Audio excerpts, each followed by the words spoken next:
जी हाँ, ये जो घटना है वो इंदौर के चंदन नगर की है, जहाँ पर एक शाबिर नाम का व्यक्ति रहा करता था और साथ ही उसकी जो पत्नी थी जिसके नाम आमरीन, दोनों की एज तकरीबन 35 साल थी। और ये लोग 2007 में शादी करते हैं, सब कुछ ठीक ठाक चल रहा था, लेकिन कुछ दिनों के बाद इन लोगों के बीच में एक बेटी का जन्म होता है और बेटी की अच्छी खासी परवरिश, अच्छे खासे फ्यूचर, और यही नहीं, उसके शादी के लिए कुछ पैसे इकट्ठे करने के लिए जो आमरीन होती है वो अपने हस्बैंड यानी कि शाबिर से कहती है कि अब वो हम लोग का जो ज़िंदगी था वो गुजर चुका है तकरीबन 16 से 17 साल, लेकिन अब बेटी के अच्छे खासी फ्यूचर के लिए, उसके शादी दहेज के लिए अब आपको कहीं ना कहीं बाहर जाना होगा, क्योंकि मैं कब तक लोगों के यहाँ बर्तन धुलूंगी और बर्तन धुले हुए पैसों से अपने घर का खर्चा चलाऊंगी। इन पैसों से सिर्फ घर का खर्चा ही चलता है, ना कि कोई सेविंग हो पाता है।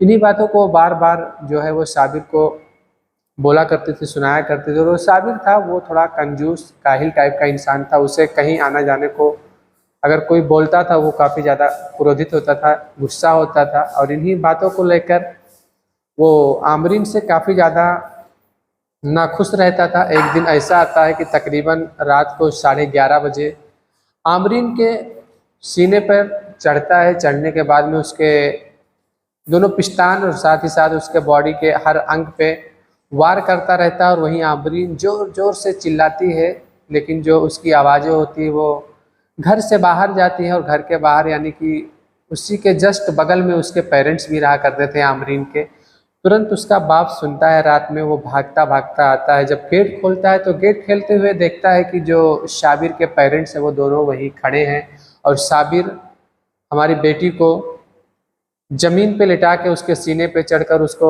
बार बार टॉर्चर इधर से उधर मार रहा है, वो वहीं चिल्ला रही। जैसे ही राशिद पहुंचता है, देखता है इन सब कारनामे को, तुरंत साबिर हट जाता है। हटने के बाद में वो जो आमरीन होती है वो इतना ज़्यादा मार खा चुकी होती है कि उसे उठने का हिम्मत, बोलने का हिम्मत नहीं होता है। और तुरंत उसका बाप राशिद एम्बुलेंस वालों के पास कॉल करता है, एम्बुलेंस आती है।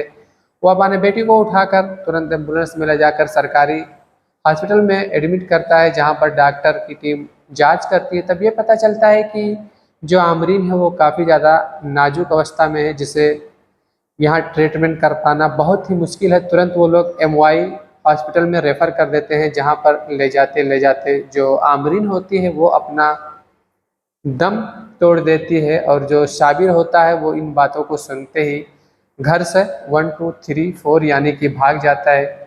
तो जी हाँ, जो आजकल समाज के अंदर ऐसे घटनाओं का अंजाम दे रहे हैं, इन लोगों के ऊपर सरकार को लगाम लगाना ज़रूरी है या फिर ऐसे ही बढ़ावा देना? तो आप लोग ज़रूर बताइएगा कमेंट बॉक्स में कि ऐसे लोगों के ऊपर क्या कार्रवाई की जाए, ऐसे लोगों के ऊपर क्या जोड़ से तोड़ किया जाए, क्योंकि समाज के अंदर जो आजकल ऐसे ऐसे घिनौने हरकत किए जा रहे हैं, जो आजकल समाज के अंदर लड़कियों को एक लत्ता समझते हैं, कभी भी पूछते हैं और कहीं भी फेंक देते हैं। तो क्या होना चाहिए और क्या नहीं होना चाहिए, आप लोग ज़रूर बताइएगा कमेंट